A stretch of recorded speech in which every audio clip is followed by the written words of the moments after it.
minutos e devolvo a palavra a Vossa Excelência, senhor presidente. Agradeço ao relator, deputado Zé Rocha. Passa-se a palavra agora ao autor do requerimento. Concedo a palavra a Sua Excelência, deputado Marcelo Squassone, pelo tempo de 10 minutos.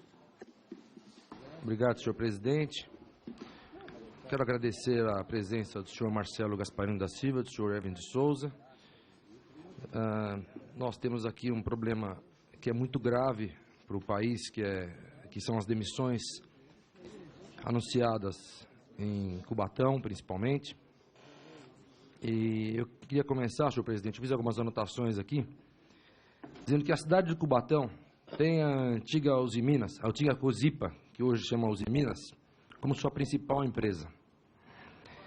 Ela é praticamente responsável por 20% da arrecadação municipal e em torno da Usiminas nós temos ali instaladas dezenas de empresas que têm a Usiminas como sua principal parceira comercial. Os aproximados 4.300 trabalhadores diretos, 5.000 indiretos e os outros 10.000 que orbitam em torno do complexo industrial, com certeza ficaram chocados, né, com a declaração do senhor Erwin há 3 semanas atrás, a bomba que foi jogada em cima deles ali, dizendo que a partir daquele momento, né, sem data exata para o início das demissões, todos perderiam os seus empregos, perderiam o chão e o horizonte. Isso foi amplamente divulgado pela imprensa. A própria prefeita de Cubatão, que aqui está hoje, também preocupadíssima com a situação, também se chocou, lógico, porque ela sabe o que vai acontecer com a cidade. Provavelmente até o hospital municipal vai fechar na cidade, para se ter uma ideia do tamanho do caos da região. Santos, Guarujá, São Vicente e principalmente Cubatão, claro, vão ter um choque nas suas economias que vão modificar a vida das pessoas eternamente. E a gente começa a perceber, através desses últimos 20 dias, que algumas atitudes que nós mesmos, aqui como deputados, temos tomado, podem mudar alguns rumos, né, dessa novela, na verdade, né? Então, eu estive com a prefeita, com o deputado Zaratinho, deputado Zé Mentor, deputado Vicentinho, fomos no ministro do Trabalho, fomos no ministro da Indústria e Comércio, fomos ao governo falar com o Berzoini, buscando alguma atitude de governo, né, para que minimizasse, talvez, esse impacto, ou então coibisse essas demissões, né? E, claro, entendemos a crise mundial, entendemos que a China tem feito um estrago no mercado mundial do aço, praticamente dumping, né, vendendo aço a um preço muito baixo, deixando todas as empresas no mundo inteiro em dificuldades, e foi um pedido nosso, inclusive, para o ministro da Indústria, para que ele imediatamente sobretaxasse esse aço que vem da China, porque a gente sabe que o aço que está entrando no Brasil a um preço muito baixo, abaixo do mercado, está fazendo com que as empresas brasileiras percam espaço. O Brasil não pode ser o último país a proteger o seu mercado, porque vários países no mundo estão se mobilizando, isso é uma certeza, para que a China não consiga derrubar todas as indústrias internacionais. O Brasil não pode ser o último, claro, porque se a gente for o último, nós vamos ter aqui uma invasão desse produto chinês que eles devem ter estocados lá aos montes. Bom, então uma primeira solução que nós imaginaríamos ser possível seria mudança nas alíquotas de importação. Depois, como ocorreu com o concorrente dos senhores, que é a CSN, que também é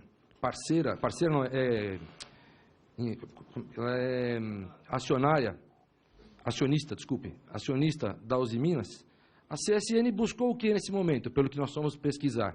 Buscou um financiamento bancário para os seus principais compradores. Então a CSN se reuniu com a Caixa Econômica Federal numa atitude de administração proativa, juntou os seus principais compradores, as empresas que são seus melhores clientes, e pediu à Caixa para que fomentasse essas empresas por esse período de crise até que o mercado melhorasse, né, e até que a empresa pudesse de novo caminhar de acordo com as leis de mercado, lógico. Então, essa foi uma atitude proativa.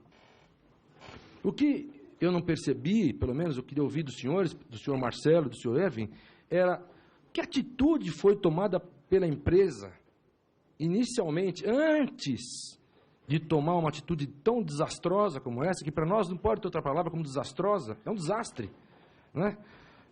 É diferente você estar... o senhor está, às vezes, um pouco distante, talvez lá em Minas, não veja tão de perto, por mais que tenha 40 anos de empresa, tomara que o senhor não tenha perdido a sensibilidade, né? Daquela pessoa que vive ali o dia a dia, a sensibilidade de entender o caos que vai causar naquela região, a não busca por uma outra solução que não as demissões. Então, eu gostaria de entender, inicialmente, presidente, o que a empresa fez para buscar uma solução, como as outras estão fazendo, porque a única que está nesse caos total parece que é a Uzi Minas.